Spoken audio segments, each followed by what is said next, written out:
welcome everyone. This is Bett Bollhoefer. I am member of the Spiral Dynamics Integral Live community. And if you've never even heard of that, you know what? Don't worry about it because you're not going to need to know.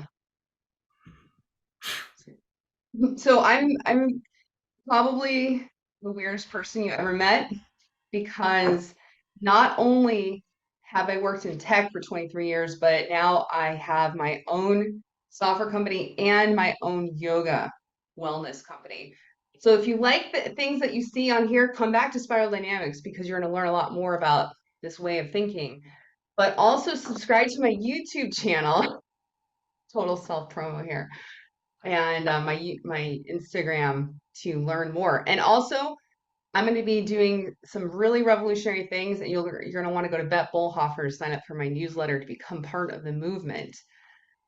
So a lot of you know me from a lot of different places, and I'm going to try to combine all of those things together today in this talk called Being Human in an AI World.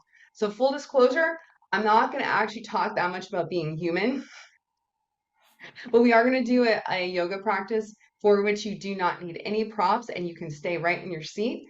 And if you have any physical limitations, you can gently modify on your own with your own knowledge because it's going to be very obvious. And also, I'm not going to talk anything about AI, but what I am going to talk about is how does humanity evolve? How does society evolve? So my hopes for this presentation is that number one, I get canceled. No, I'm just kidding. I don't hope that. Okay, so I want you to know, and this is where you guys are all gonna be like, this Bett girl is completely insane. That you, and I'm gonna use math to prove it, that you are creating the universe, and maybe that you even are the universe. So the universe is evolving and you are doing it. So I know this a lot on early Saturday morning or whenever you're watching this on the replay.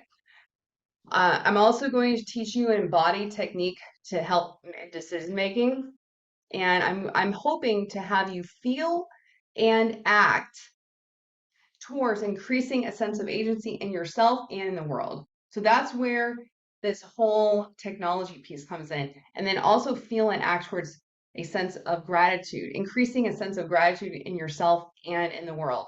And then we're going to look at some ways that technology can maximize your agency and gratitude. And then the last part, I'll go into that a lot more later, is that's why I'm going to get kicked off YouTube, is because I'm going to ask you all to start a new state with me called the network state um, that is specifically for people who, organizations and individuals who value the entire health of the ecosystem versus maximizing just one variable, such as profit. All right, so today we're going to have a little movement practice. What do you need for that? You need a chair. If you're sitting on the floor, actually it's not going to work. You need to sit into a chair. You could be on a couch. And then we're going to do a little meditation. It's a decision-making meditation that's going to help you figure out how to solve a challenge. We're going to talk about how evolution works and innovation through the spiral, and then I'm going to go with final thoughts. Okay, so I'm going to stop sharing. All right, so we're all going to sit. If you were, for some reason, doing the dishes, go ahead and find a seat. And so we spend so much time sitting, so I'm going to show you a little practice that you can do from your seat and some ways to maximize your agency and gratitude. So the first thing is I want you to sit at the edge of the seat, so not at the back. So if you're in a couch or something, don't sit in the back of your couch. Let's all move to the edge, the front of the seat. We're going to bring our feet right underneath our knees. You can be wearing socks or shoes, it doesn't matter. I'm wearing my socks because it's cold. And what we're going to do is we're going to work through the chakras. So the first chakra is the root chakra, which goes from the middle of the pelvis down to the feet. So we're going to start with our feet. We're going to squeeze our toes. I know you probably can't actually even see me. So if we're sitting, just want to make sure. We're going to squeeze the toes and stretch the toes. So inhale, stretch. Exhale, squeeze. And what we're doing here is we're breathing through the nose, because when we breathe through the nose, it makes our sympathetic nervous system balance with the parasympathetic. All right, so squeezing the toes. So the root chakra is where we feel safe and secure. So when we get into a fight, flight, freeze mode, we feel really scared and we're in our sympathetic nervous system. This is the first aspect of being human. So just doing some gentle movement like this can help us start shifting to balance the nervous system. We cannot build new technologies when we are in our sympathetic nervous system. So the parasympathetic is our rest and digest. We don't want to just be rest and digest. We also need a balance. So we're always looking to balance the systems versus just changing them completely to on or off. All right, so we're going to now tap the heels. So we're going to take the heels up and drop them down. Inhale up, exhale down, always through the nose unless otherwise directed. So when we tap the heels, we are activating the calves. And when we activate the calves, we're burning blood sugar. So when you think about agency, so agency is our ability to be self-determined, to be independent, to be able to move where we want to. We have to think about health. Blood sugar is a really critical component of our health, and we need to burn that blood sugar. So the research says that if we tap our heels for 4 hours a day, then we can burn as much blood sugar as working out. I can put the research in the notes after. So inhaling up, exhale down. So let's talk about how our feet and our legs help us with agency. Throughout history, whenever we're in a bad situation, we walk away from it if possible. And you can look through history, there was a lot of times where you couldn't escape from a situation. Let's say you're in a beige culture, you are really trapped there. You're in a purple culture, you cannot do anything. If all these words don't mean anything, don't worry about it. You basically are trapped. So as we've evolved, we've been able to develop more and more agency. And now we think about our modern world, our balance, our ability to carry the groceries, to cook our own meals is all about our legs and the strength of our legs. I deal with all kinds of different ages of students, and I see that the feet and the legs start to deteriorate when we sit too much. So doing this kind of little practice can really help us. All right, so we're going to move up from the root chakra, which is the feet, keeping them strong and agile. It's part of keeping us a free agent in the world.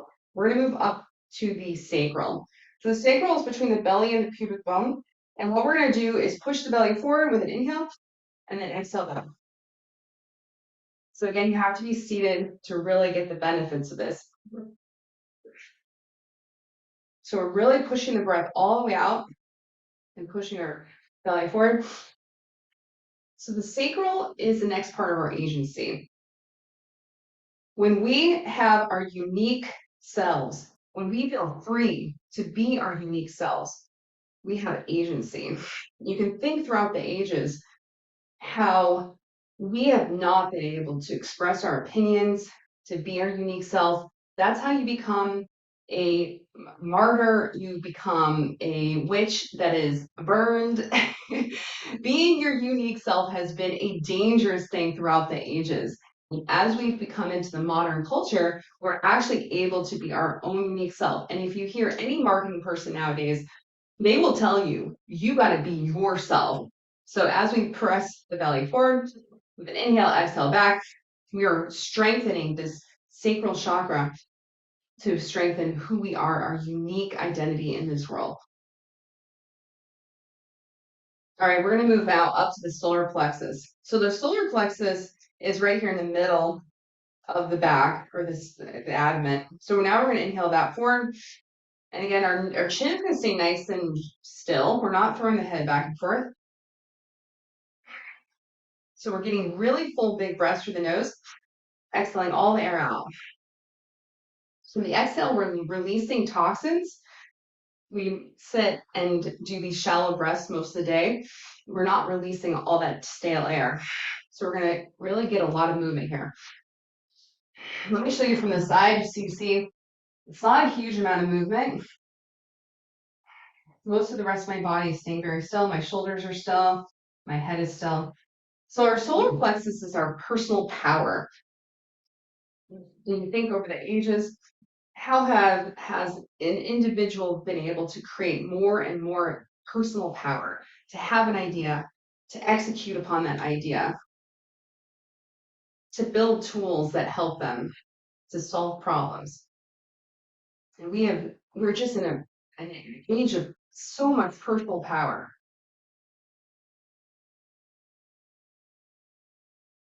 So activating our solar plexus can help us strengthen that personal power area. All right, we're going to now come up to the heart chakra. So the heart chakra is a crossover point. It's both agency and it's gratitude. So we have both agency and gratitude in our body. So now we're going to take our arms, our hands are on top of our heart center, and then we're going to open them out, stretching through the fingertips, looking up. So we're going to get a little into the throat. So whenever you move the head, you always want to be so gentle, especially if any issues with your neck. So we're going to inhale, stretching through the fingers, looking out to the universe. And then we're going to exhale, bring the hands to heart center. And I'll turn to the side so you can just see we're really curling down and then inhaling open. So this is undoing all of the sitting and the crunched over posture that we spend most of our day in. And our heart center is our ability to love, to connect with our community. And you think over the ages, how often have we been able to love who we want? I mean, there's so many movie stories throughout history. The person falling, the star-crossed lovers, right? The people who fell in love with the person on the other side of the tracks. Either they're the wrong, caste, the wrong status, the wrong religion, the wrong color, the wrong gender, the wrong sex. Whatever that is throughout the ages, we've never been able to love who we want as much as we can love who we want now. So really reaching out, feeling that love for the people that you want to love. You choose. Your parents don't sell you off for 2 goats and a meal. You decide who you love. So really feel that your personal agency. You choose your community. All right, one more. And now we're going to bring the hands to heart center and we're going to do a humming bee breath. So the humming bee breath is a little in and out of the nose. It's the second half of the om. So it sounds like hmm. And we're going to do this for 1 minute. I'll go ahead and set my timer. And when you inhale, go ahead and inhale at your own pace. And we're going to try not to gasp. We're going to try to do a slow inhale.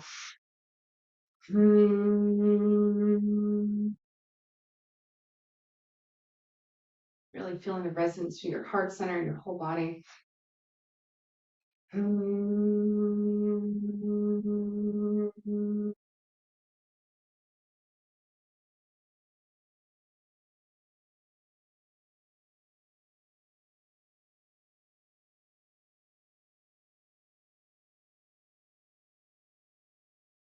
Feel the love that you have for those who you have chosen to love in your life.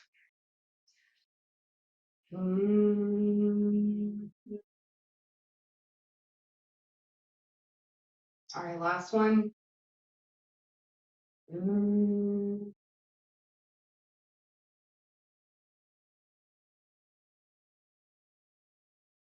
So we're just going to sit and feel that heart center, feel the love for our community.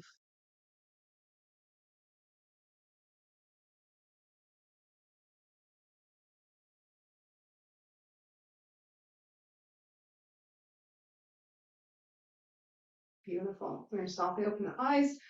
So we're going to continue working the heart center, which extends down through the arms. So we're going to take our hands up to the shoulders. 4 fingers are in front, 1 thumb on each side. It's going to be on the back. We're going to inhale to the left. I don't know if I'm mirroring you or whatnot. Exhale to the right. And if you are getting dizzy, you can close the eyes. This is not the fastest movement in the world. If your back is very tight, it can be very slow. Now we're really extending the shoulders, getting into the lats. And we're going to start thinking now about gratitude. So when you think about gratitude, it starts in the heart center. Gratitude has two aspects.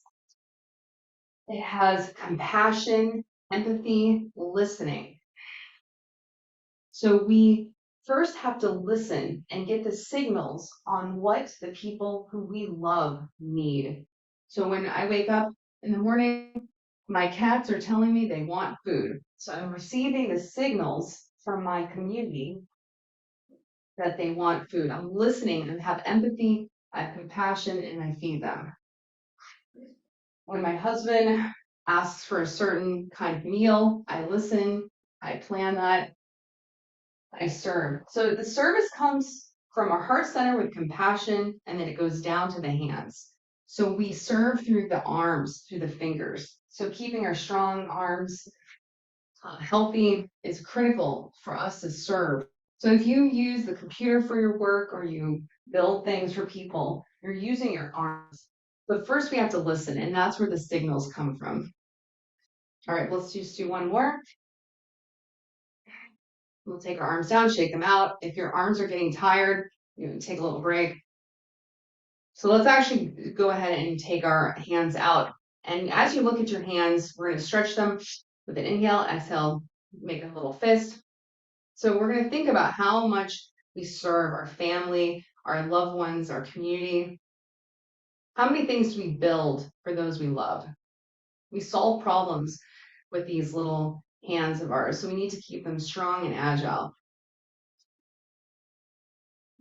So keeping the wrist healthy, we have the epidemic of wrist issues. Let's do little karate chops, releasing any tension from the sides of the wrist.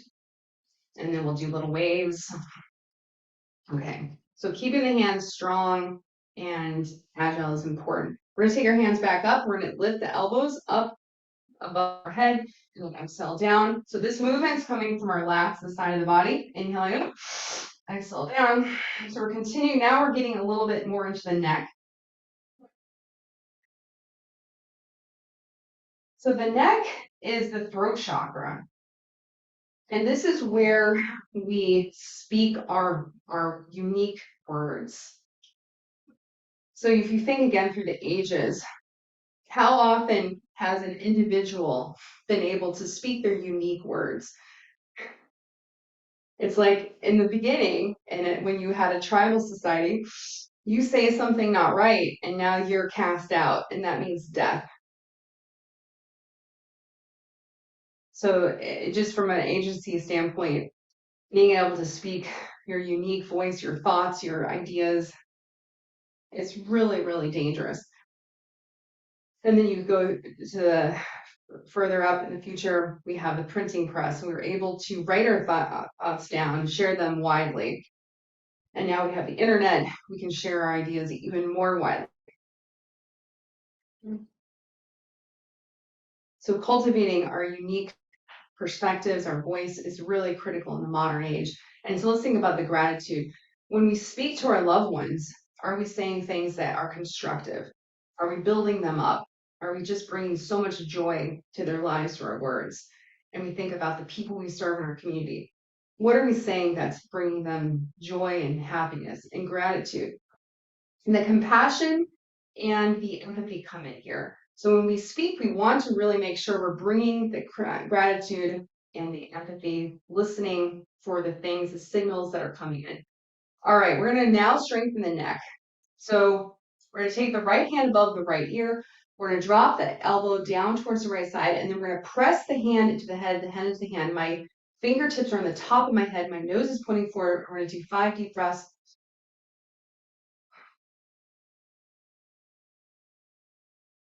We want to keep our neck strong.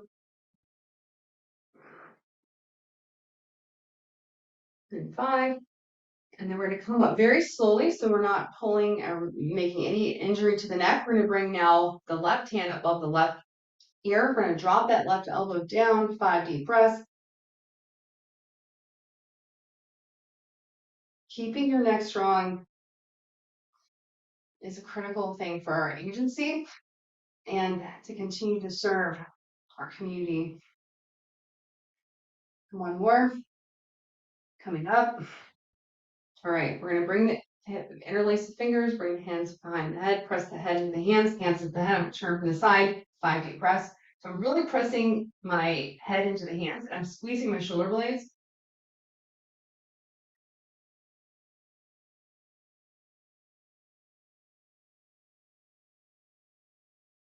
Excellent. And now I'm going to continue to show you from the side. Now we're going to get into the third eye.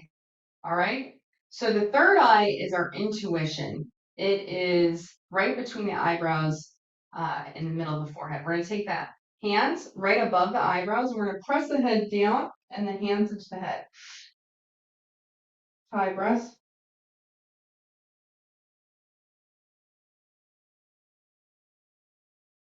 5. Okay. So we're really going to get into this third eye now. So we're going to tap the face. So this is coming from Qigong. So we're going to tap the eyebrow, the forehead, tap, tap, tap. And then we're going to go around to the temples, tapping very gently. You're not bruising ourselves. Go down to the chin and then just go around the face, gently tapping. So let me talk a little about the intuition and the third eye. So this is all about getting signals from our community, from those we love, from our customers, from our family. How many signals can we get? And we have to do personal development to be able to get more and more signals and be able to hold them and process them. So developing your third eye, your subtle mind, your intuition, your gut instinct, your wisdom, insights, all these are synonyms for being able to understand and get insights from the signals you're receiving. So we can receive signals from our body, we can receive signals from our friends, our family, and this is where the AI piece comes in, where we can receive signals from technology, and we can use technology to process those signals. We can get a lot of insight, but only if we set the tools properly. All right, so we're going to go ahead and stop the tapping. Let's go ahead and rub in front of the ears. So when we get tense, we tense these muscles right around the ears. So let's go in front and behind the ears with our 2 fingers. So going, just massaging the ears. You probably can't hear me while you're massaging your ears. So we want to have our ears open and our eyes open. Let's go ahead and take our hands to the corner of the eye and just gently massage. We're not hurting ourselves here. We're not bruising. We're just gently massaging the corner of the eye, and then we'll go to the inside of the eye and massage there. And then we're going to squeeze the eyebrows all the way around the top. Do that twice. We want to be able to see clearly. And what gets in our way of hearing and seeing? All kinds of preconceptions, all kinds of assumptions. Let's go from the corner down around, just gently pressing that bone that's on the bottom of the eyes. Let's do it another time. Okay, good. So we want to be able to see clearly, hear clearly, drop the assumptions. How many times we get in trouble because we make assumptions? It is like every time you've gotten in trouble, it's probably because you're making assumptions. Okay, now we're going to do the crown. So the crown is our connection to the universe. We're going to take our hands, we're going to tap. We're going to tap the top of the head, around the crown of the head. So whether you believe in a God, or you know that you're God, or whatever you believe, you connect with the divine through the crown chakra. So we're going to just tap the head again. We're doing it gently. We're not trying to bruise ourselves. We're not ripping skin off. Type A people like to do things a little too hard. So just that tap around the sides. I'm just going back and forth in little circles here. So how do we connect to the divine? Everyone's going to have a different practice, different methods. The important thing is that you are doing it. So if you're an atheist, you can think of maybe your future self as someone who's sending you wisdom. But when we connect to the whatever that is, we can get so much insight into what's going on. It lets us reframe the problems that we're dealing with and really lets us understand, get even bigger insights just from the ones that we were getting this subtle mind. Okay, good, great. So we have now done a full body chakra warm up, going through the chakras with agency and gratitude. And now we're going to do an exercise. So we're going to do a meditation, and this is the problem-solving technique that I'm hoping you all take back to your lives as you're building tools and serving your community and thinking about which AI tools to use And also, just like AI is just one technology, it's just one little technology. It doesn't actually, it's not like the only one. You think about everything out there. So, what we want to do is pick a problem. And it may be a problem from work, it may be a problem from, I'm going to actually come up and sit closer to you so you can see me. It could be a problem from your personal life. Whatever it is, I want you to pick something that's pretty worrying to you. Like it's a big worry. So just take a moment, take a few breaths. You might want to write it down on paper. And if you can define the problem as clearly as possible, that would be good. So as you're doing that, I'm just going to mention a little bit about the nervous system and the right brain, left brain. So when we have a problem, what we tend to do is make a decision around what we want to happen. And that's called clinging. And you can look into Zen Buddhism, and the whole suffering is coming from the clinging of like, I want this outcome. This has to be the way it has to happen is like this. And that clinging causes so much suffering in ourselves. And that is all left brain. I don't know if this is mirrored or not, but this is my left brain. So the left brain likes to cling. And then the right brain is unorganized and scattered and it's like everything is there. All the things are possible. So you can actually be in one brain or the other. You can have so many ideas that you just can't pick one of them. It's like you refuse to pick one of them because everything is possible and why would you pick one? Or you can be like, this is it. It has to happen like this. So what we're going to do is go through the chakras again with this meditation. And as you think about your problem, I'm going to be asking some inquiry questions so that you can start thinking about, are you clinging on the right brain? Or are you clinging on the left brain? Which one's going on? And also whenever you cling with these kind of things, you can put yourself into the sympathetic nervous system, which is your flight, freeze brain. And that's, you cannot solve problems when you're panicked. You cannot, it's impossible. All right, so we're going to close our eyes and I'm going to walk you through this little meditation. And I hope you guys bring this back to your work and your day job and your personal life. So let's just take a few deep breaths through the nose, getting resettled. All right, so I'm going to ask you some questions about your problem, and you're not going to say it out loud, you're just going to think about it. So, thinking about your root chakra, your safety, does this problem, are you going to die right now? I know it sounds a little funny, but the truth is, we often do believe that we're going to die right now. So, if you are going to die right now, please hang up and call 911. But if not, just go ahead and feel yourself and ask yourself, am I going to die right now? Is my family going to die right now? Breathe into that.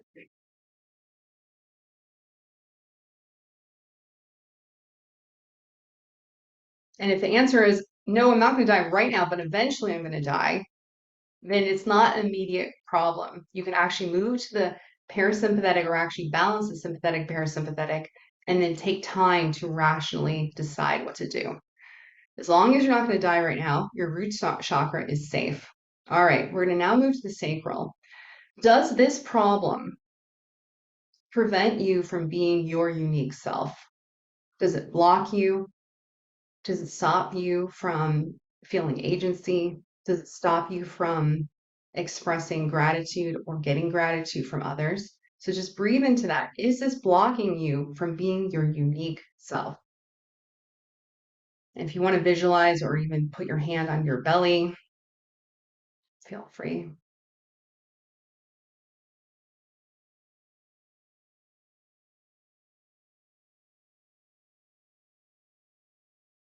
All right. So if the answer is yes, maybe that's a clue. Maybe the problem is you need to work on more agency or find a new way to find gratitude through that root, that sacral chakra. All right, we're going to move up into the solar plexus, our ability to have personal power. So does this challenge that you're facing prevent you from using your personal power or gaining more personal power or working through your personal power? Is there some personal power conflict that is being created by this. And again, you can bring your hand to the solar plexus if that feels helpful. Keep your mind focused there and breathe into there, asking yourself, is this stopping you from being a powerful person?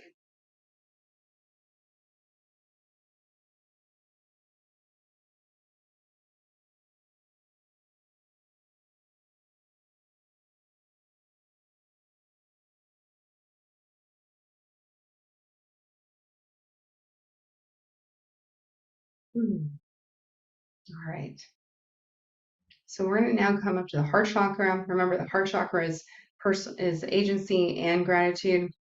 So is this challenge that you're facing blocking you from loving your community, from loving who you want, from serving who you want, from being the person that you want to be in service? And breathe into that question.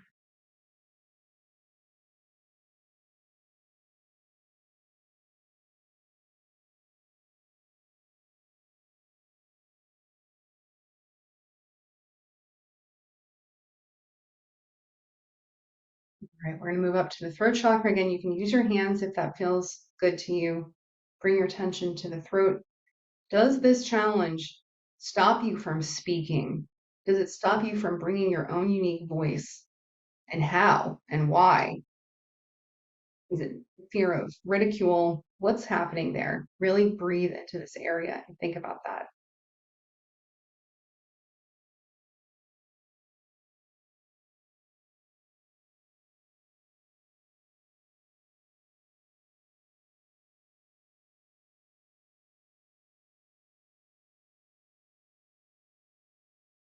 Hmm. All right, and now we're going to go up to the third eye. Again, you can bring your hand if that feels nice. Just touch your forehead. Does this challenge stop you from having wisdom? Does it stop you from listening to your own intuition? Does it stop you from listening to the signals coming in some way? Are you losing signals? How does this challenge impact your ability to reason and think about what's going on in your life?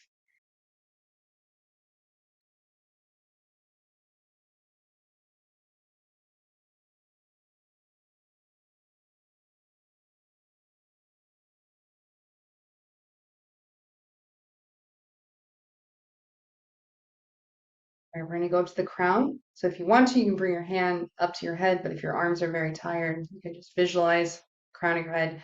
Does this challenge stop you from communing with all consciousness, from gaining wisdom, insight, signals from the universe?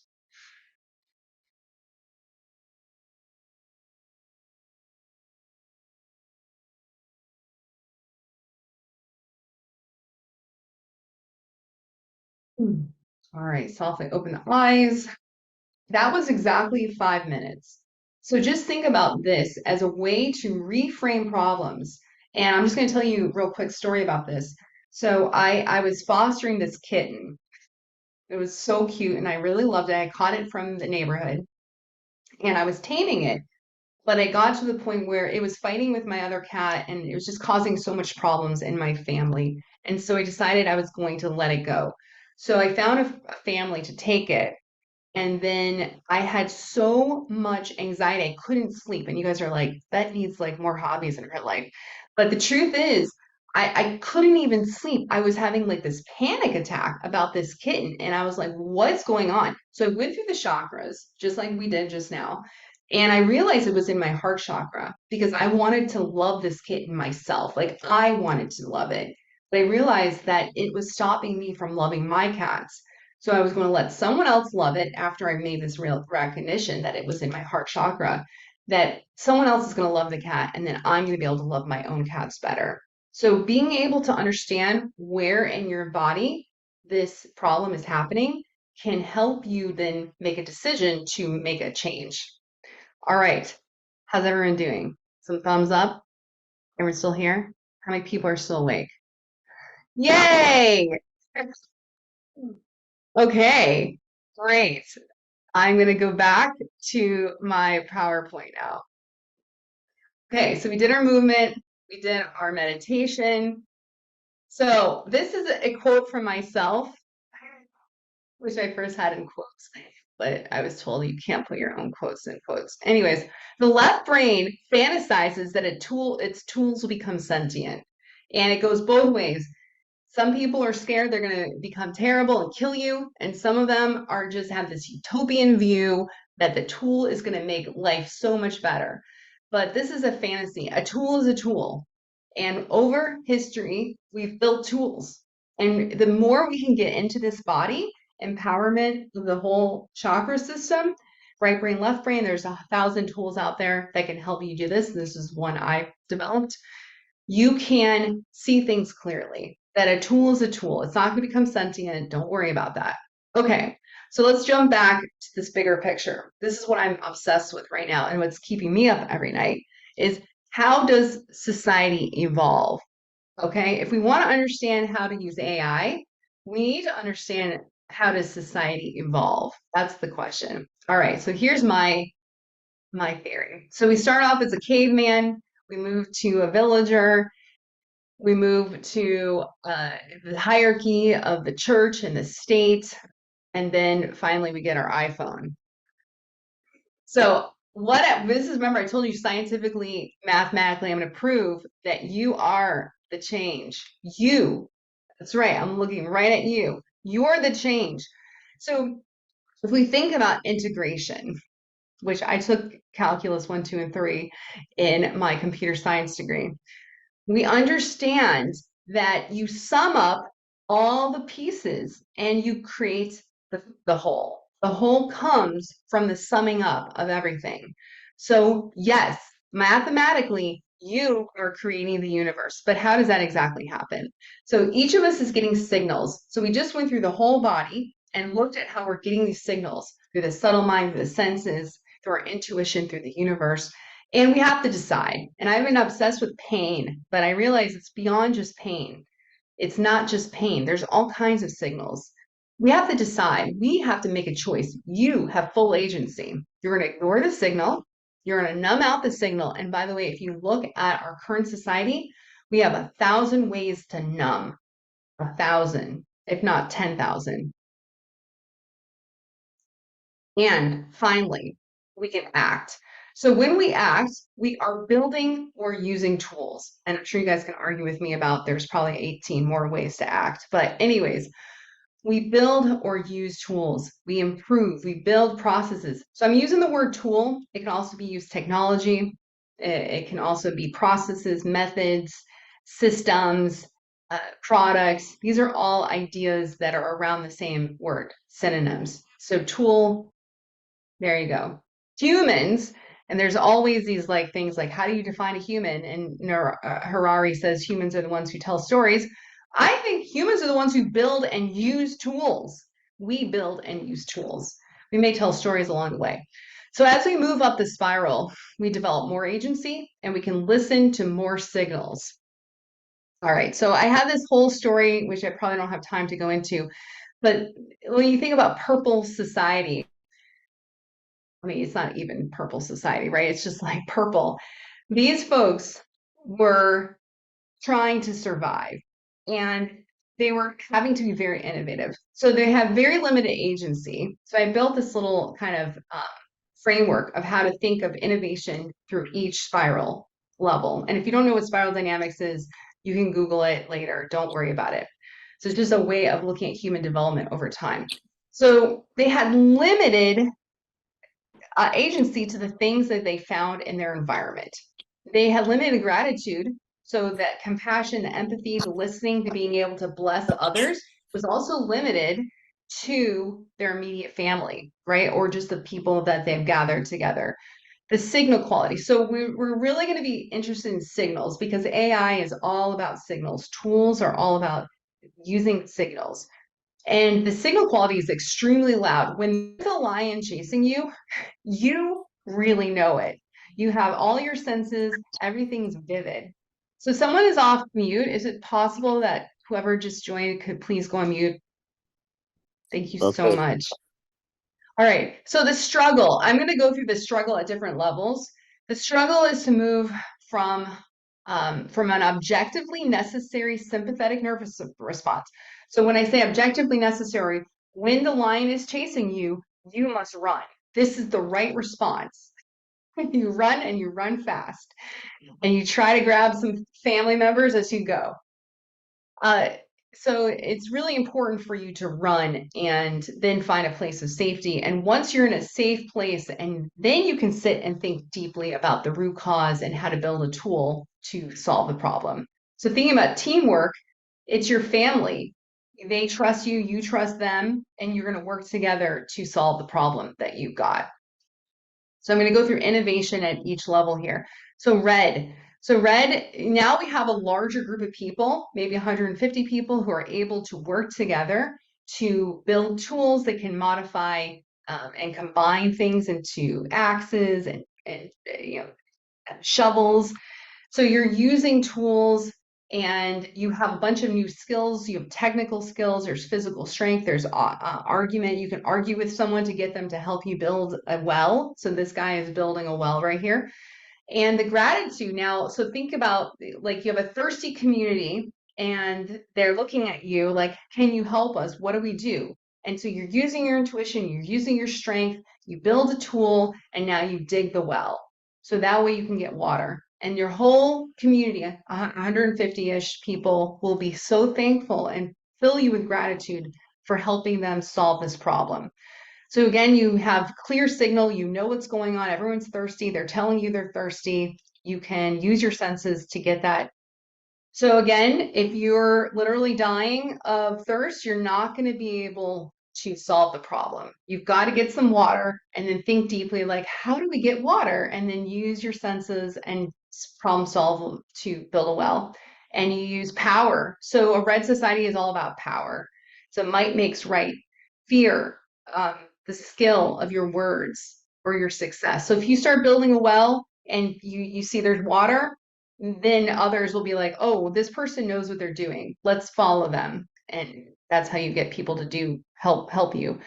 Blue innovation. So now we're talking about more hierarchy. So you can think about Rome, for example.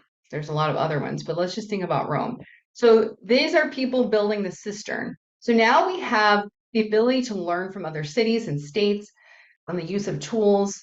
We're able to communicate widely and try things out and see. We're learning processes, and there's public speaking, there's project management, thinking about maybe even 100-year project, building a castle. So now the gratitude of the people who are getting the benefit of the tool and the system that you're building, it can be thousands of people in your city or state. Signal quality, again, is still very loud. You can really see it, you can hear it, you know what's going on.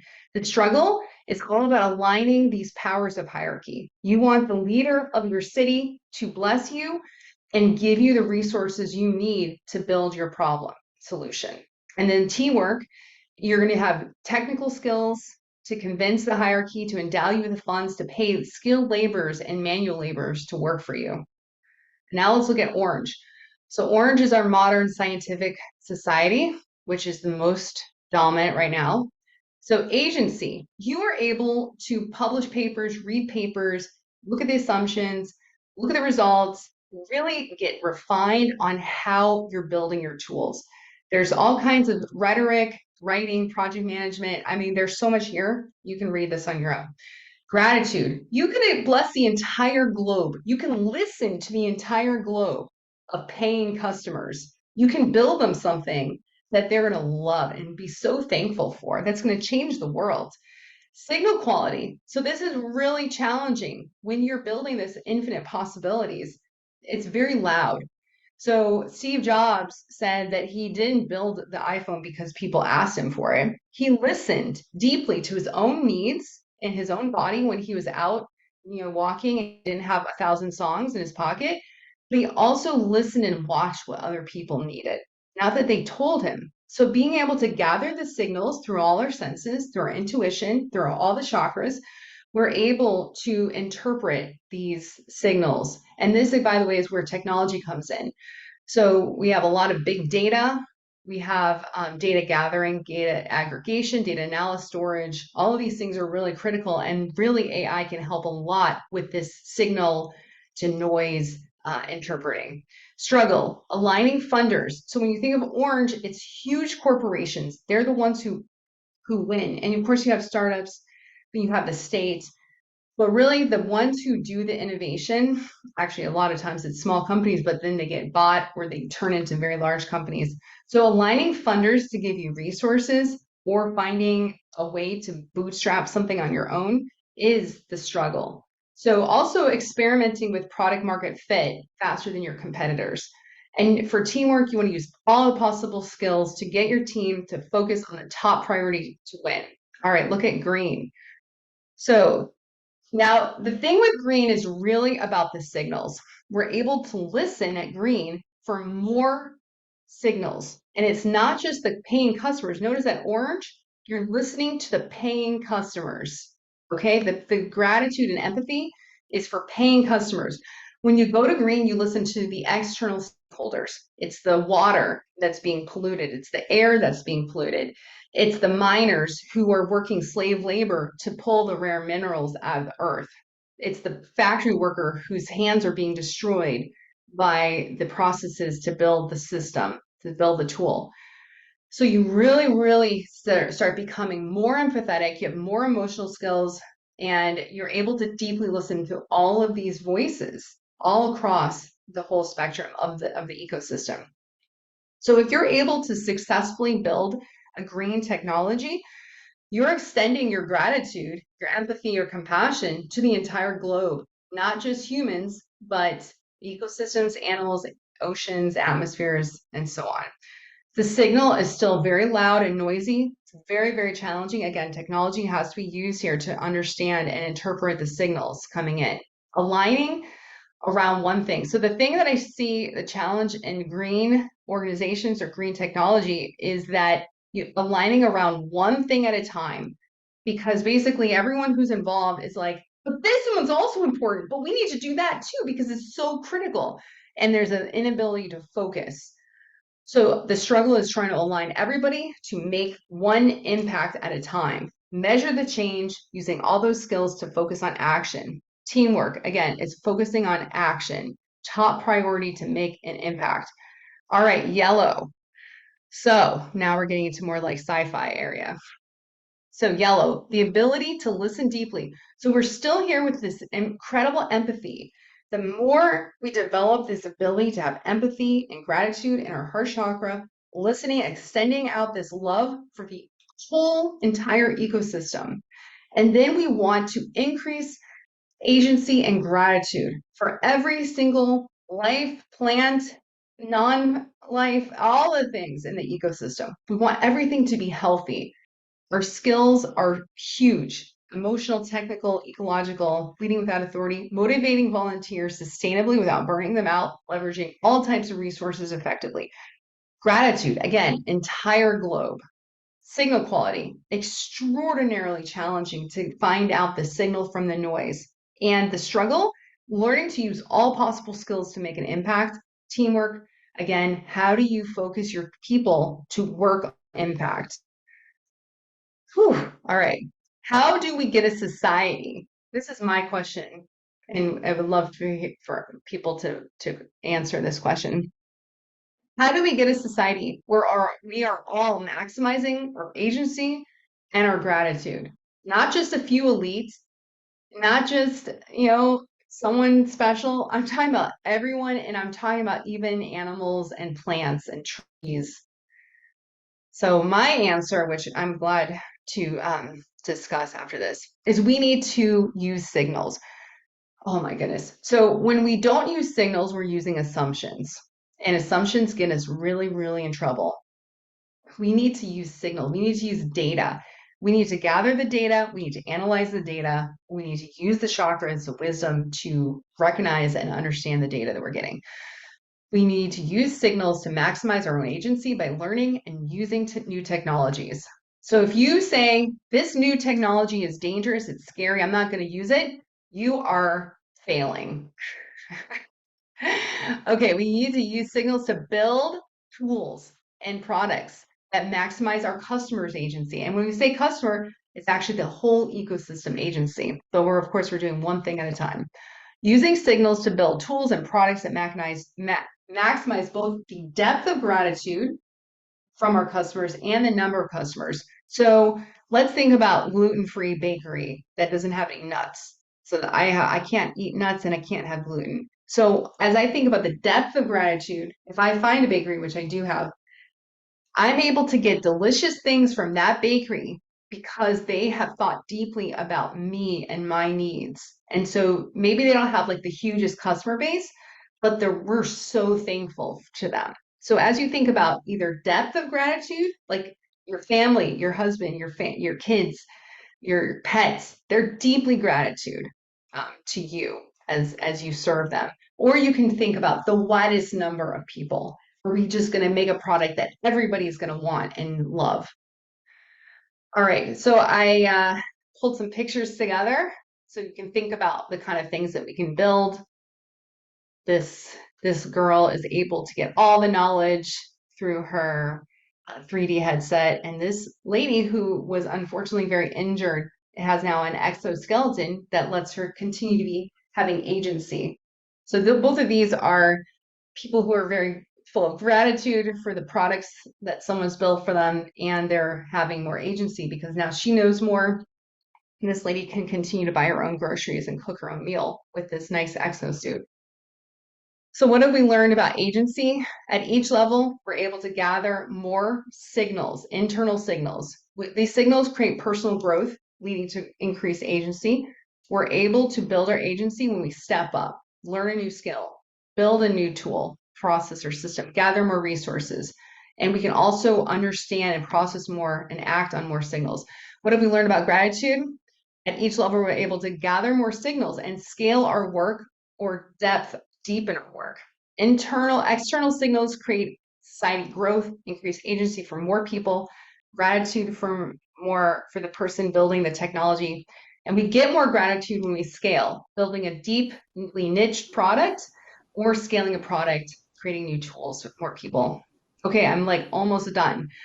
Looking at today, internal growth comes from maximizing agency and gratitude we receive. So we have to build disciplines. And today I showed you this process of doing this kind of awareness through the body. So building disciplines, but there's 1,000 more of them. Each of you needs to build disciplines that allow you to process more signals into your awareness, okay?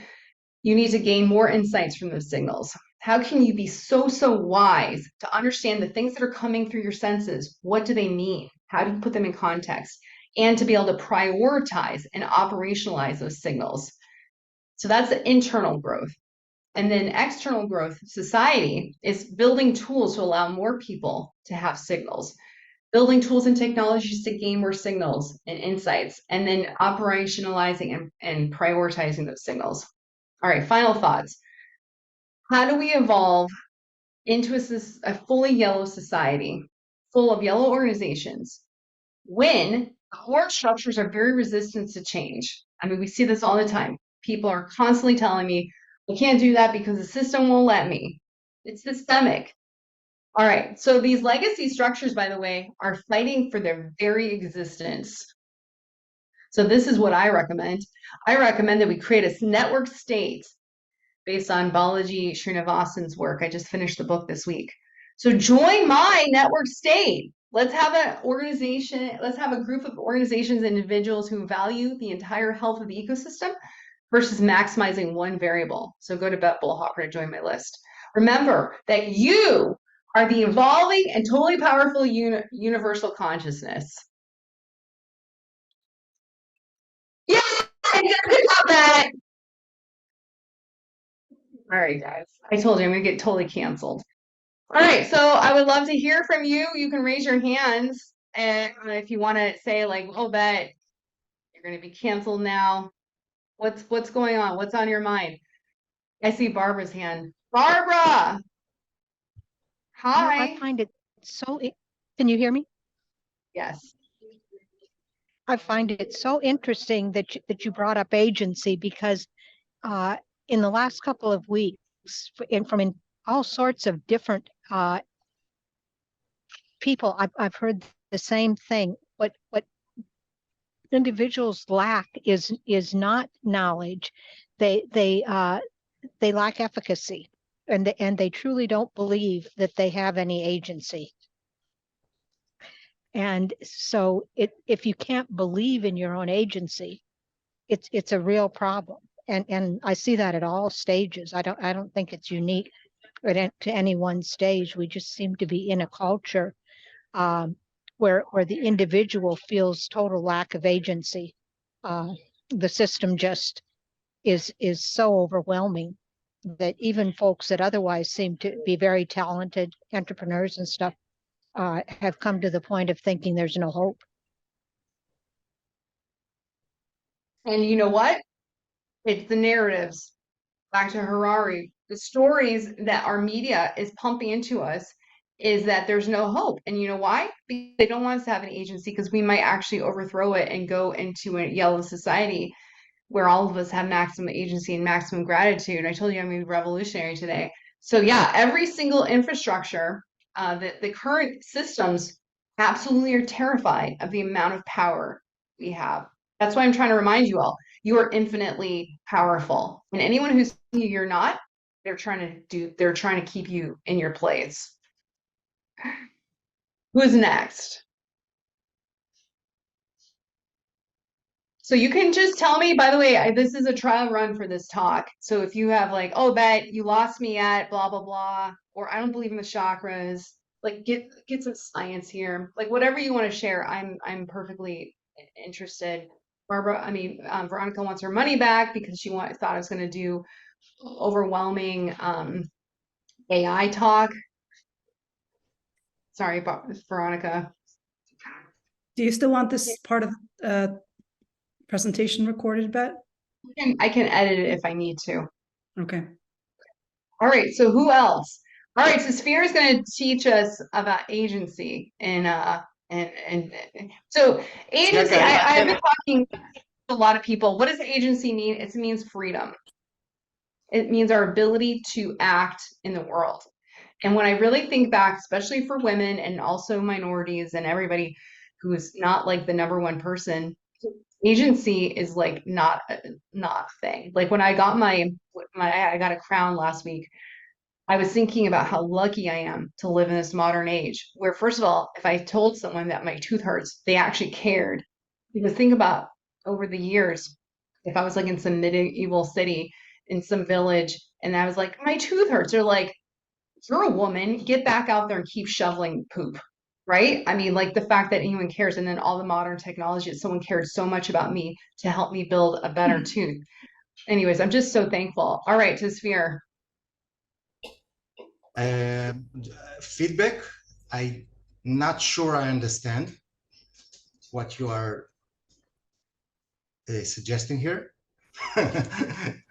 I think there are, maybe you can explain. I can definitely, the question at the end were like, for me, were like a red flag. But before I'm responding, maybe you can try to explain in other words what did you say in all this, that we need to come together to be one word, or yeah, what is your agency? We need a revolution. Basically, Yes, we can't get there from here. Yeah, but the difficulty is to find the philosophy that is practical to do it. A lot of us, almost everyone that achieved certain yellow knows that the concentration again with religion, countries, all of this is not working, and we need to change it. But most of your talk was about challenging or in innovation. What is innovation? So I'm confused. If you think you're confused, you should have been me last night trying to pull this together. I mean, this was like I was like going completely crazy. And I really feel like I have a book here and I'm going to develop it. Nish and I, Nish Tabashia, who some of you know, are writing a book on the ascent of humanity. So basically, as I've been writing this book, I was thinking to myself, how does it happen? Where does it happen? Like, where's the evolution? And I realize it's when each of us takes the choice to like make a change, to dig the well, right? That revolutionary step to dig the well to save the community, that's where the change happens. And we get the signal from the community telling us, I'm so thirsty, I'm going to die. And so we make the well.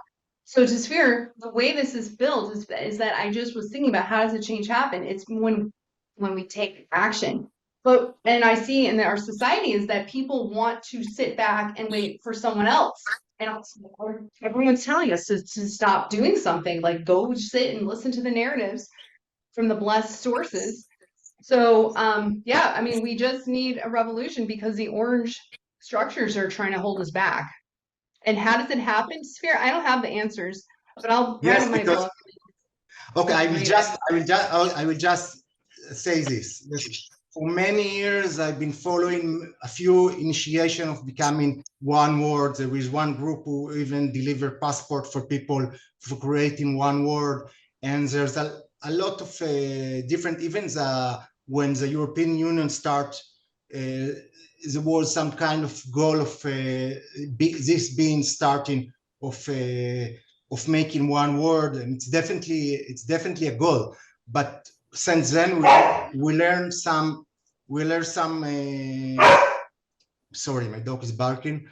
We learned some pushback when we are trying to be more liberal and toward more the world, and we get much more pushback from red, blue, and sometimes orange.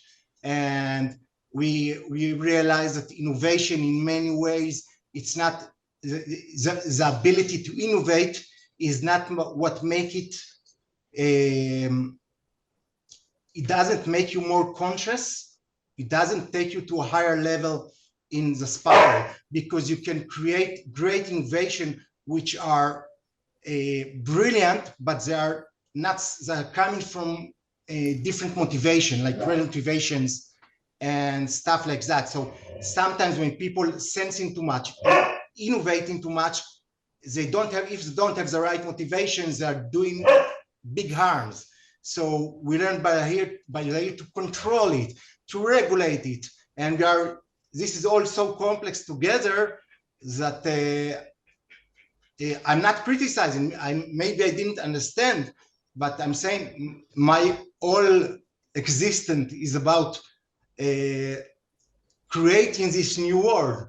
I'm totally with you. I want to do it, but so Sphere, I see the exact same thing that you do. That every structure that we've been building has huge flaws. And I'm watching this disaster on the side. I stay on the emails.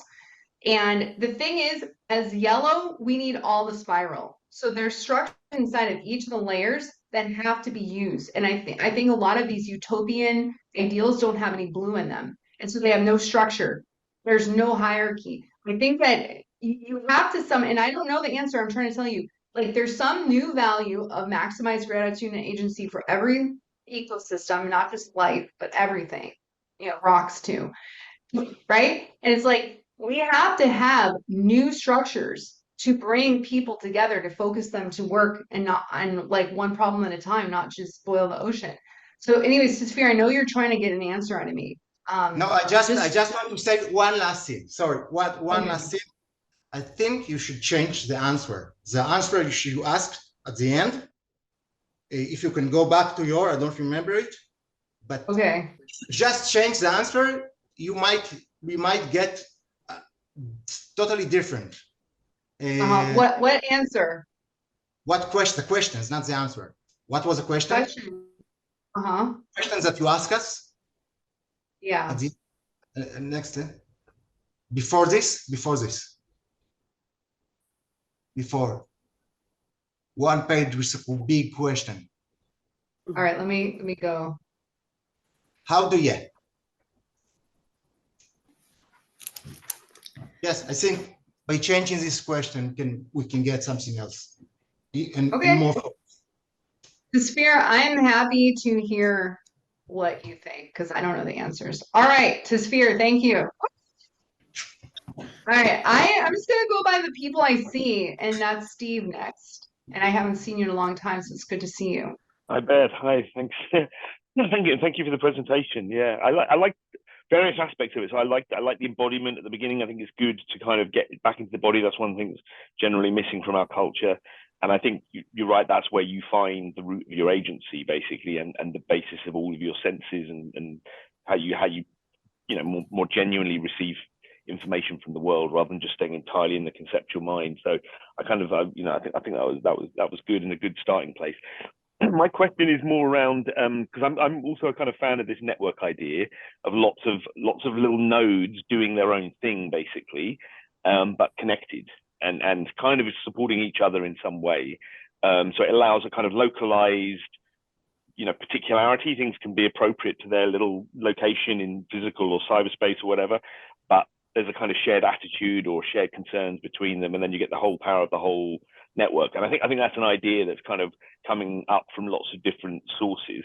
But one of the things I see with that is that people are still stuck in a kind of old mode. We're not.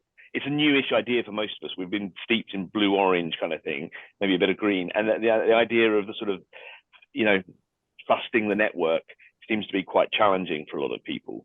So what you see is a talking network, but then actually trying to recreate the monolith.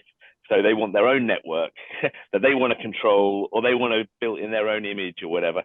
Whereas really, to my mind, at least, for the network to really work, you just focus locally on your own thing, but then allow the connections. I think, but I just wanted to put that out there because I see these patterns and that, yeah. Yeah, I mean, Steve and I are both like architects, right? So when you think about like microservices, it does one thing. Like there's a lot of object-oriented programming ideas that we can take and say like, you can't do everything. You have to do one thing and you do it well and don't let anyone else bother you. But you need to have support and there's infrastructure. So yeah, I think that's the thing I like. I just finished the book. Did you read the book? Yeah, no, would you recommend it? I think it's the best book I've ever read. It's amazing. He destroys every infrastructure. He is so brilliant. Balaji Srinivasan. Can you share a link in the chat? Yeah, it's totally free. You can just download a PDF and it's just amazing. All right, Daryl. Thanks, Tom, Steve.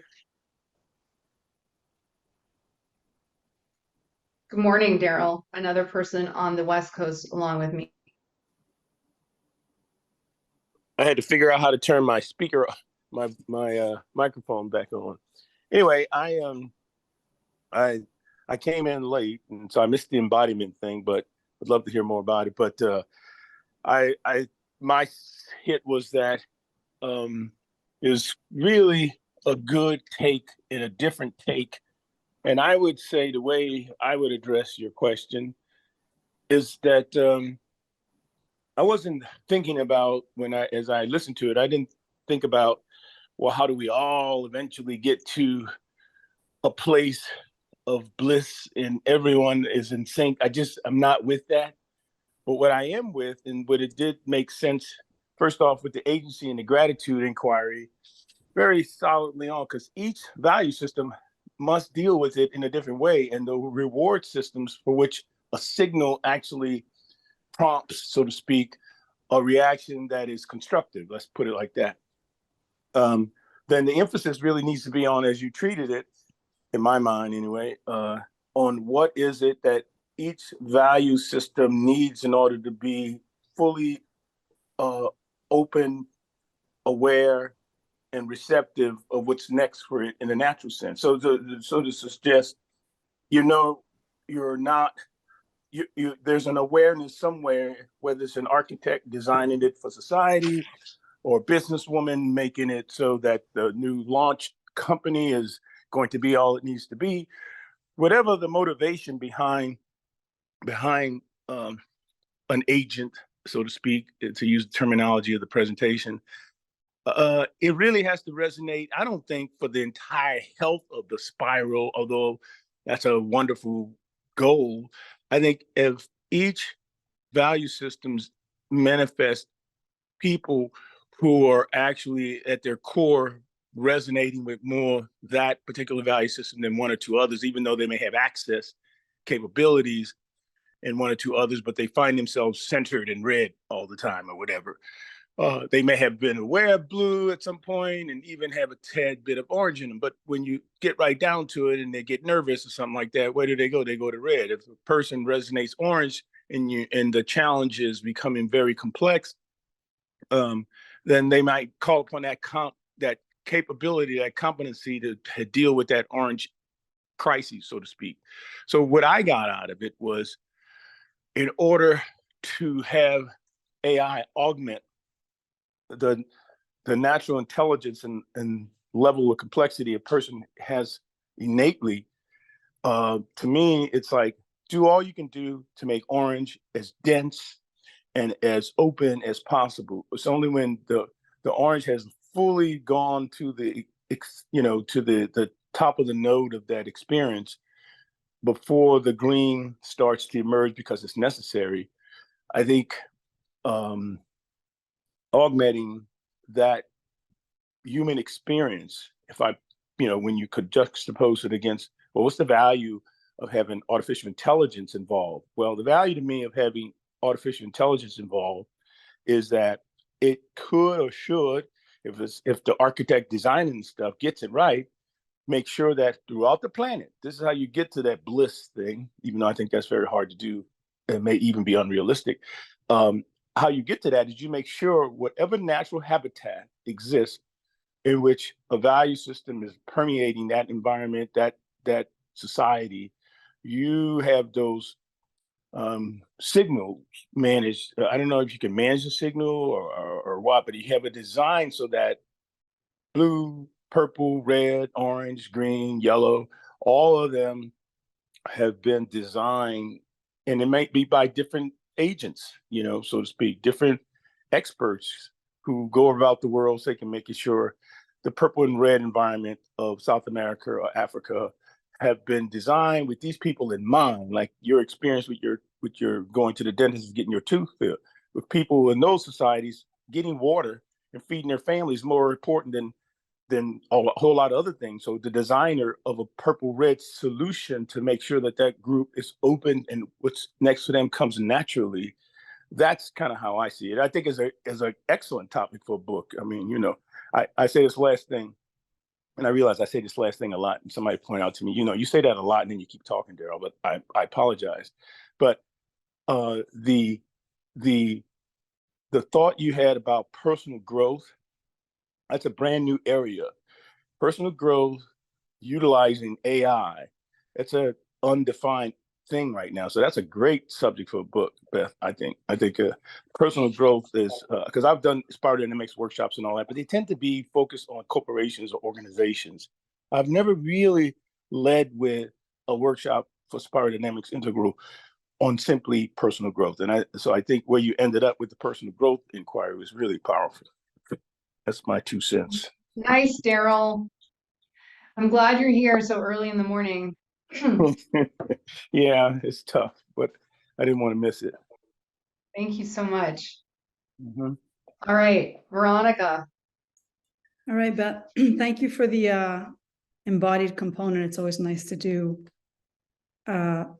things that connect us with our body and to be reminded that there are things you can do while seated, that I don't have to always be, like I don't always have to schedule exercise time. Like there's things I can do while I work. So it's a really good reminder. So there are some keywords that you used in your presentation that I think would be nice, maybe in the title, like, agency, basically. I really think your talk is about agency. So I think that something to do with agency in the title would be more descriptive than the title that you have on now, because I'm joking about the AI thing, but it does throw you off a little bit. I know what you're trying to say. Like, we live in a technological world where we're pummeled with information and it's really hard to learn how to filter through all of it. So we're trying to figure out what's true out there while we don't necessarily know what's true inside. So we need to get that centering in order to confront all that outside information. So that's basically what you're saying. But I think that something to do with that, either agency or some of the keywords, innovation. I don't know. Some of the themes that were repeated in your presentation might be nice for the title, but that's just my thinking. Is very important, and I think that is where the future is. I wanted to share my screen, and I'm going to attempt to do that just because I very quickly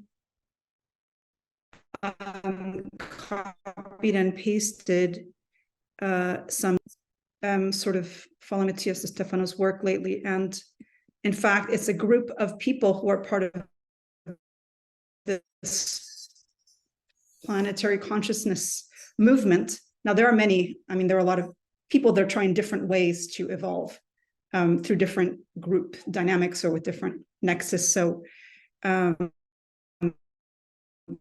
are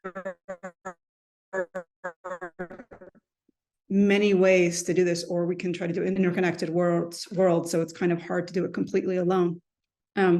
But the AI talk I'm going to be giving in November is for this planetary network group that follows Matthias Stefano's work. And I just read something that he wrote yesterday or the day before yesterday. Now here he's using astrology terms, which I'm not very familiar with astrology, just in a very rudimentary sense.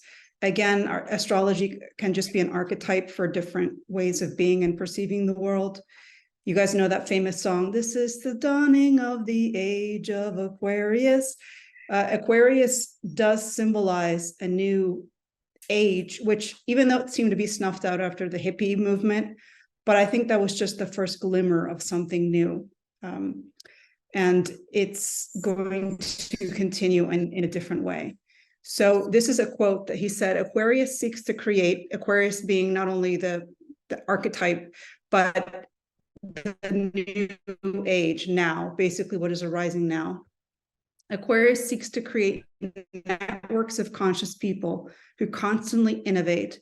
And in order to do this, each individual must be able to demonstrate their inner power, their capabilities, share them with others, and propose projects to lead within networks. Leo is that force that enables each individual to ignite the fire of their wisdom and love and manifest in a way that will encourage others as examples to follow, to not be afraid to act. And above all, Sagittarius reminds you of the importance of freedom, but within this freedom, the importance of having a good time, of learning new things, of not closing yourself to a mechanism, but to enjoy the experience of embarking on a path without the need to reach an end or purpose. So this is translated from Spanish. So, but the only reason I grabbed this quote quickly is because, as Steve mentioned, this idea is arising in more place than one. And usually when you hear certain ideas arising and being described in similar ways, I think that they're describing something that is happening. And again, it correlates with second tier, yellow, turquoise, that whole idea of flex flow, and finding our inner balance and our core innate talent and uniqueness that we can then use to contribute something to the world. So that's it. Veronica, I would love to collaborate with you on your talk.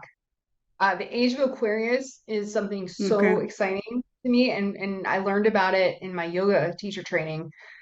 So yeah, I mean, we used to have to worship God in the way the priest told us, right? So yeah, I'm excited about that. Thank you for sharing that great quote. All right, let's go to Will. Hey, I how's it haven't going? seen you in like 10 years. Time just keeps going by and you can't stop it. No, it's crazy. I used to be younger and I don't know what happened. I'm getting younger every day. So Will and I used to go swing dancing Yeah, at that's how events. Yeah, they used to have a bunch of stuff in sunny, warm, ocean-filled Florida. So, you Yeah. know, I live in Oakland now. California, I've heard California is also warm. It's great here. It's amazing. Better than Minnesota. All right, go on. Will, what do you think about this talk? Do you know what spiral dynamics even is? No, not really, but I liked your description in the middle there. I'm gonna be just sit there being vague. So I did enjoy it though. I just don't know how to describe what time point it happened at. Mm. um, Okay. I just feel like it's hard to like our current system has advantages, like we don't like in my grandparents' generation, like a whole family in their town died just because they left like food on the stove too long, like food poisoning, that kind of stuff. And so like our current system like fixes a lot of that stuff. And so we have like a lot of advantages on things that we need, things that would have like killed us before. But the problem with the struggle with our current system is having gratitude. Like it's just so big. You can't, like, you're not talking to the person who did something for you.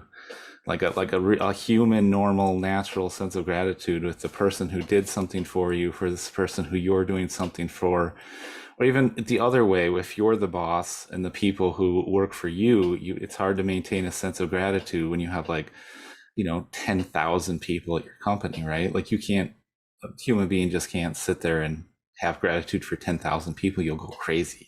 Like you can have a general sense of gratitude, you should, but you can't like individually know every 10,000 people. It's just kind of been fascinating to watch people try different social stuff in the system, and you kind of like see how like they try to do it and then they just kind of get overwhelmed and they either go crazy or they check out. So it's hard to have a sense of gratitude that also isn't abused, is too strong of a word, but because sometimes that happens, but like you'll have a boss that will come in and be a real jerk, right? And you can like I watch this and I picture in my head like a hunter-gatherer tribe, right? Like you have like a small group that goes out and hunts, right? And the leader of the group comes in, he starts being a real jerk to people. So they stop showing up. Right? And then he can't catch any food because his group won't show up anymore. He sits there for 3 days like hungry, having barely anything to eat, and he goes, well, maybe I should have more gratitude towards the people under me. Maybe I should treat them nicer. Maybe I should be better to them. And it's hard to reproduce that dynamic in our current system just because it's not, nothing we produce is that visceral and immediate to you, and so people I, people definitely crave that. what's fascinating is as I was thinking about this, because when I worked at Verizon, I built a system that probably has hundreds of thousands of people who use it. And none of them have written me a thank you card even once. Right? And it's like now when I teach yoga, like the person's right in front of me and they're like, "She's much better, it's so great." And it's really interesting. Like that's what I mean, the depth of gratitude versus the scale of gratitude. And we can build things that can bless, and I use the word bless, even though it's very religious, bless hundreds of millions of people. When I worked at Instagram, 2 billion users. I kept these servers up on New Year's Eve for 2 billion users across the globe.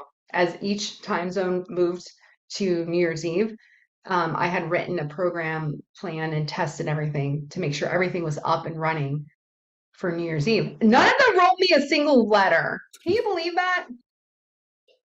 So, anyways, it's like the depth of gratitude versus scale. But this is the thing, is like we are interacting with people all the time, and can we be nice and kind and have empathy and compassion and get the signals from at least the people in our local vicinity and be kind to them? Well, I guess that's the challenge. It's hard to keep the I mean, I think they talk about gratitude because it's very useful and makes you feel alive and part of a group and all that kind of stuff. But it's also very difficult to manage when we don't have these visceral things that you receive from people. Someone doesn't cook literal food for you. You just, order at the drive-through window. I'm not saying we want to go back. Like I said, there's a lot of advantages, but it's a struggle to maintain a sense of gratitude that's also not exploited or goes bad. Like Mhm. we all crave to be part of Maybe some sort of maybe my next talk will should just be like how to cultivate gratitude for your Uber driver, your Uber Eats delivery person, and the grocery store person in the back who you don't even see, but they're putting the milk right behind so you can grab it. All right. Well, Will, I really appreciate your viewpoint, and you should go look up spiral dynamics and learn. And we meet here every Saturday at 7 Pacific, whatever time it is in Minnesota, and you can learn more about spiral dynamics. Thank you, Will. All right, let's go to Paul. Go. Oh, see, I don't do that when you.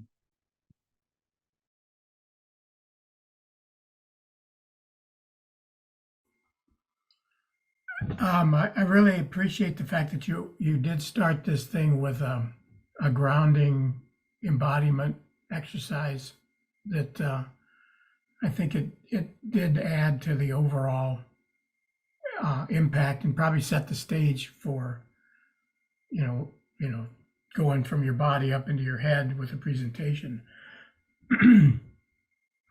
I during the whole thing I had a tendency to try to focus on specific words that you used, and so I'll give my thoughts centered around that. I thought I guess the first thing was your use of the word revolution. That revolution is the solution. I guess I'd be very careful about that. It's a damn big word.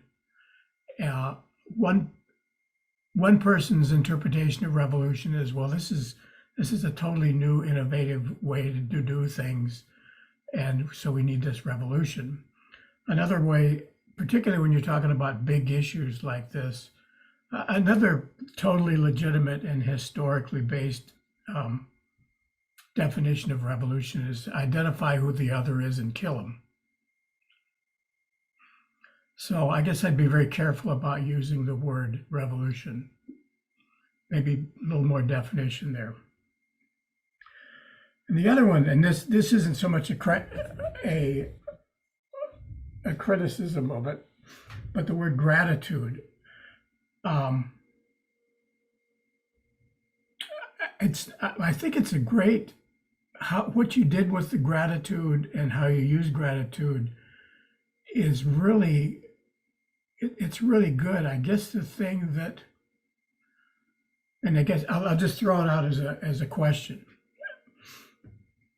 To me, the issue of, particularly when you leverage this thing up into spiral dynamics, into the society, when you leverage it up into the societal level,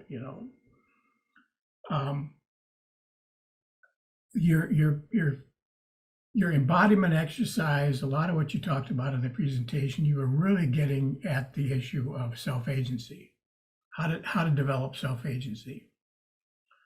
And that's totally legitimate. When you leverage that self-agency up to a societal level,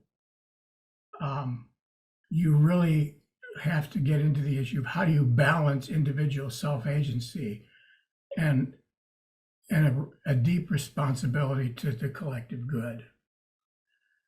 And that's really tough to do because, first of all, what the hell is the collective good? How do you define that? And I guess it's not even a criticism, it's just a thought. You might be onto something using gratitude as a mechanism to facilitate personal development of personal self-agency, personal power, how to use gratitude as a way to develop a very deep sense of responsibility to the collective good. That's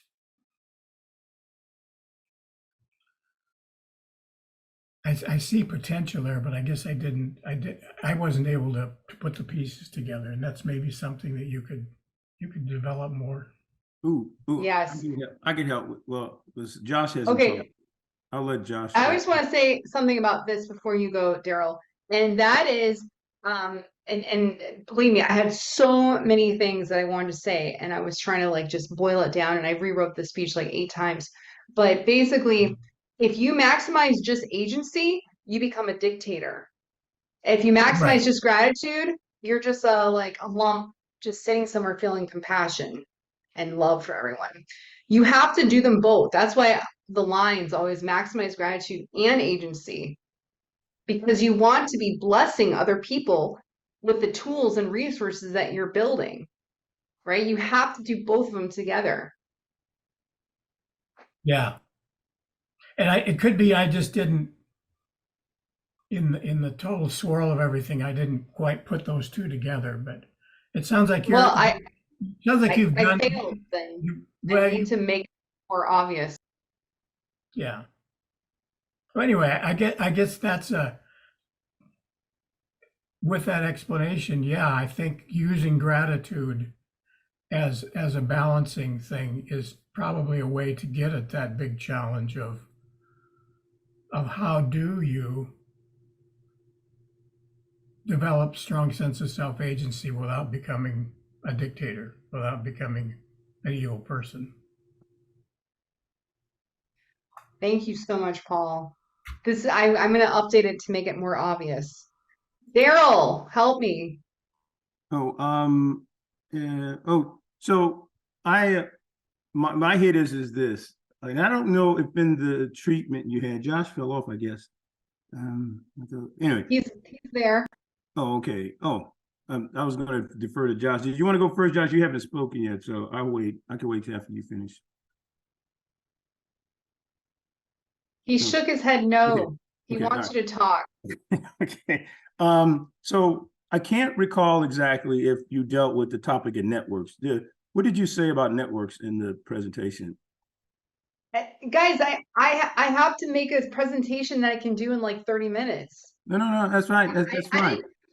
I didn't get to say, I wanted to define everything: tools, systems, humans, the chakras, right brain, left brain, sympathetic. I wanted to define all these things, and I was like, I'm just going to have 8 pages of definitions. But the network, yeah, I really want you guys all to read The Network State by Bollhoefer. It's totally free.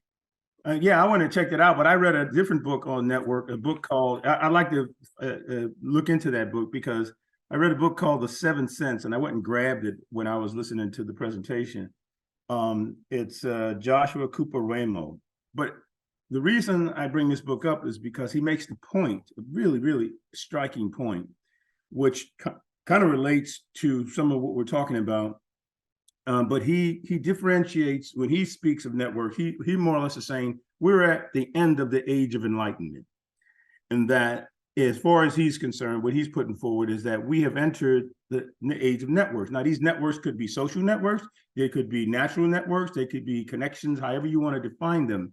But he more or less is saying fundamentally a shift at the level of the last 400 to 500 years is upon us because of this network effect thing. Now, I don't know if the book you're recommending is resonating in the same manner, but it struck me that that's a useful thought. You know, whether you have gatekeepers, you have maximizers, you have all these roles in his way of defining networks.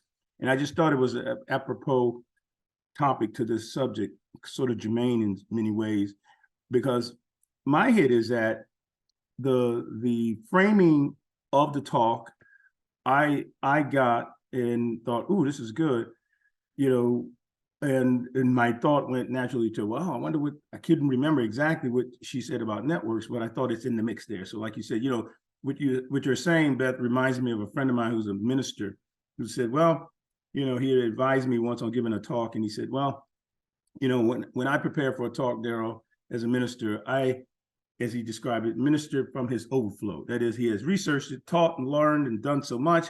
He knows he only has 35, 40 minutes to give a talk, and he can't hit all his points. But he said, in preparing for it, knowing that he had this overflow in his mind and heart, when he began to talk and speak, he knows there's so much more he has to offer. And what he explained to me was naturally it comes out. Just like you may not have actually mentioned network, but my mind went there and went to this book about reaching the age of enlightenment. It's a brand new era. It's an epochal type change, if that's the right word. It's a big change going on, and AI is very much part of that. But the flip side of it is, while AI may be a part of that, it's very much a human thing to try to process how best to utilize it, And I gave a talk on AI a couple of weeks ago where essentially I was explaining most technologists engage in what's known as the precautionary principle, where they're going to, be very careful how they roll this thing out. And I argued the opposite. I said, my hit is the proactionary principle is a better way to go. And I'm kind of locked on that these days. The guy who wrote the book, who was the editor of Wired magazine, I really think that's a powerful concept right now. And whether you're talking and listening to Harari or whomever, I think this proactionary principle is useful because it points out you got to exercise it, you got to use it. And when a consequence occurs, that's when you talk about changing the policies or a strategy or what it means and things like that. And I think to address it, the networks, that is, to address the networks, it would be useful to design things that, once again, in keeping with the Sparta Dynamics framework, to design solutions holistically in an integral manner that addresses all the 4 quadrants, but addresses those 4 quadrants for people living in certain habitats, doing certain things in certain ways. So you can't, the whole monolithic thing I don't buy into, but I very much buy into self-actualizing, allowing and building self-actualizing at this, that, or the other spiral level. So Daryl, again, I think I resonate with your pastor's message here. Like, I have rewritten this over and over, and I keep practicing it, saying it as fast as possible. I gave it on my Toastmasters meeting on Tuesday, and they were like, "That we don't even know what you just said. Like, you didn't even breathe." So I have this story that I wanted to tell, and when I do this in person, I'm going to probably have them role play. So there's going to be the little purple society who's like staying over here, and then there's another group of people who are going to be the lions. And I'm going to have this role play where the village, they're not even villagers, they're like hunter-gatherers, and the lions are going to come and attack them. We'll have to keep it like, I have to put some rules so they don't hurt each other. But when you are being attacked by a lion, it's a very real thing. You need to innovate, and you need to first of all run. And then later, when the lion has eaten its little, one of your children, and you're like, we cannot keep losing children. Like, we only have 2 more. We need to like save our children or our old people, whatever they are. So when you're innovating, you build a wall, and I'm going to probably give them like chairs and stuff and say, like, you got to build this wall, or I'm going to let them innovate and build a wall. And the test is, when the lion comes back, can it jump over the wall? Is it high enough? Is it thick enough to keep the lion from pushing it down? And that's the way we innovate in real life. And we've done this every single generation of our generation. We test something, we see if it works. If it didn't work, we try it again until we stop losing like old people, right? So I think that like we forget these basic things that we've always done throughout all of history. We innovate, we test, we gather signal. So Veronica, signal. I was obsessed with pain for like a few weeks, and I was just thinking about pain. But the truth is, there's all kinds of data that's coming at us, information, and it can be coming from inside, can be coming from our environment. Your family could be telling you, I hate this thing you're making for me all the time. I really hate it. And you can't hear them.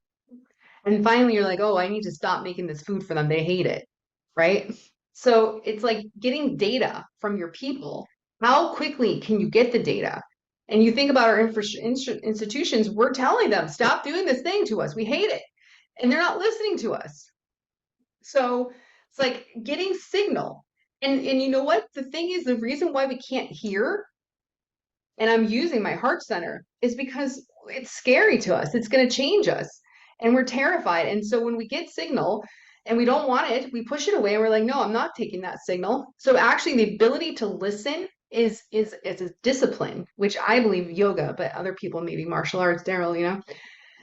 Everyone's going to have a different discipline, but you have to build a discipline to listen. Otherwise, you feel you're personally attacked. And that's what our infrastructure, all of our current organizations are being attacked. And that's they can't listen and change. Otherwise, they just be like, oh, we need to stop doing that. Right? Why aren't they stopping? It's because they can't listen. All right, Daryl, you got me really riled up I'm there. sorry, it's Josh's turn. All right, Josh.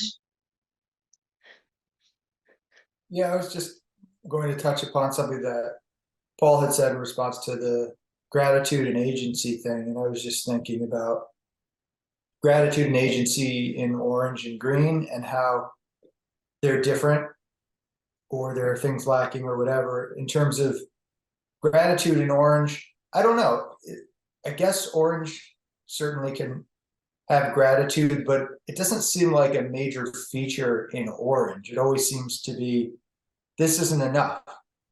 I need the next thing. I need to make more stuff happen. So how to insert agency into the orange world, or gratitude rather, into the orange world, I'm not sure. Green seems to have more gratitude sometimes, some elements of green. A lot of green is also about always pointing things that are wrong, going from, oh, look, there is some suffering here, even if there's a speck of suffering in a larger thing, or even sometimes strangely inventing things that aren't necessarily even real, because it's so much about that compassion there. So green might be doing a little more of, well, I could say in terms of environmental stuff that I've done, well, all right, they want to cut this forest down, but this forest is still here and the trees are still here right now. I think there is something important in that. But what's funny is in green, if you do too much gratitude, you're seen as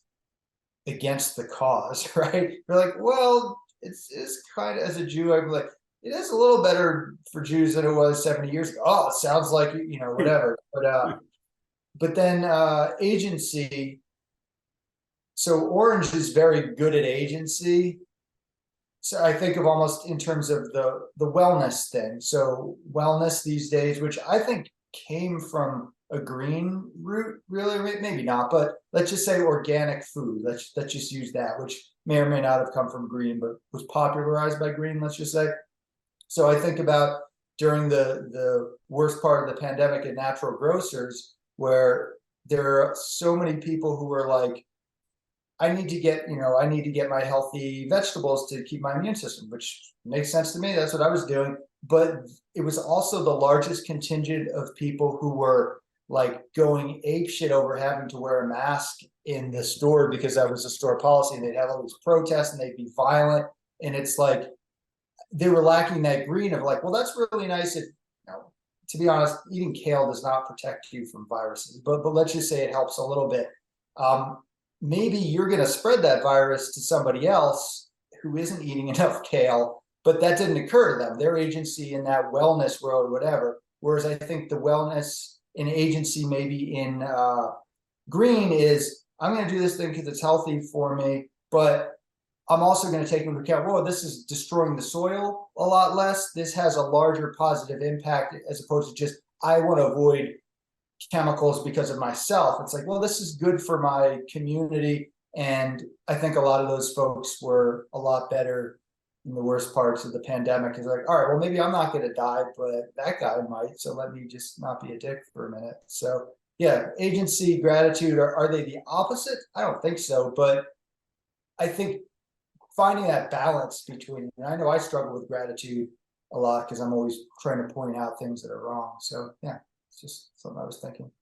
So thanks for. All right, Josh. Thank you. I'm glad you weighed in. By the way, I'm super thankful because my husband just is about to give me more coffee, so life is good over here. So this whole agency gratitude, I also wanted to put this in here. I got this from the latest Huberman podcast on mental health. It's from Paul Conti, Dr. Paul Conti, who's basically done a meta-analysis of all research on mental health and says the two things that are required for mental health is agency and gratitude. So you can't just have one, Josh. It's not like, oh, I'm just fully agent. I'm OP. I'm Elon Musk, right? It's like to the Mars. Boom. No, it has to be both. It's not even balancing. It's like you have to have both of them. And that's the thing is like when you're happy, I mean, there's so much research. I remember the one where the person, like in the hospital or in the, old folks home, they have the ability to water their plant when they want to. And this other group of people, they were told at 10 a.m. you have to water your plant. The people who are able to water their plant whenever they want to are more happy. So it's like actually they died less. It's not even like they were measurably happier. It was like they stayed alive longer. We have to have agency. So, and I was telling my friend about this yesterday on our walk, and she was like, "Oh, you're talking about communism." I'm like, that's the opposite of communism. Communism is like you do this and you go to that factory and you do that and you don't get choices. So this is the opposite communism. Anyways, so yeah, agency and gratitude. I think if we reframe as we're trying to fix problems and building software or building solutions or products or whatever it is, like, are we taking away the agency from the person mining the minerals out of the ground? Right? If they're gonna die from the toxins, we're taking away their agency. Like, stop doing that. Find a new way. Innovate. Find a new way to get the rare. Maybe it's recycling. If you're pouring waste into the river and you're killing those fish and killing the people, the villagers down the road, stop doing it. Stop. Anyways, okay, Daryl. And then I think we're done. Yeah. This is the last thing. I just wanted to respond something I heard earlier. I'm not sure. I think it was Paul who said it. Or maybe you said, if you fully maximize agency, then you become a dictator. And if you fully maximize gratitude, I can't remember what it was, but it means another extreme. And what it dawned on me was that in the United States, when the way we developed the Constitution, when they put in the Bill of Rights, they sort of took what was supposed to be maximizing the goodness of society, which could have led to some other illities, if you will. But they balanced that with the Bill of Rights, and what the document is essentially called in certain circles is a incompletely theorized agreement, which is to say, we got what we could today.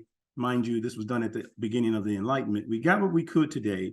Not sure what else is going to be out there that's emerging, but this framework would allow that emergence to happen in a healthier way. And I think that point about maximizing agency by maximizing gratitude that could lead to extremes, I think in the United States Constitution, you really have a reasonable approach to that when you put the Bill of Rights in the Constitution to make sure the individual and the society are trying to find an equilibrium.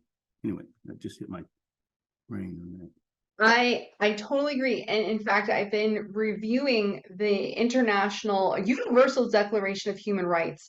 I really think we just need to have this. Like, if you read through these human rights, this is what we should have. The basic things. And in a lot of countries, they don't have it yet. So, and sometimes in our own country, they're violating it. So yeah, I think that there's something that's happening in like 75 days or 76 days. I think even just like picking one thing to really promote or to get people to understand, yeah, the human rights. Yeah. Anyways, we've run out of time, ladies and gentlemen. Thank you all for being here. I really appreciate it. Take a look at my slides, and if you have any other thoughts or comments, like, I've heard so much good stuff from each of you, and I'm going to go modify. And this is all going to go in the new book that Nish and I are writing.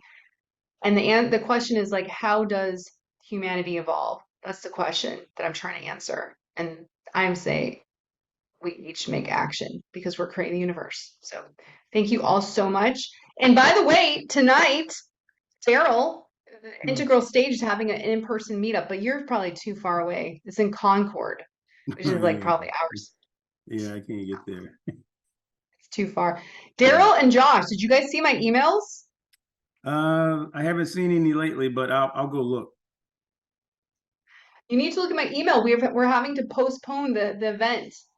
Oh, I didn't see that. Yeah. Okay. You can stop the recording, Paul. Yeah, I was going to say, Yes.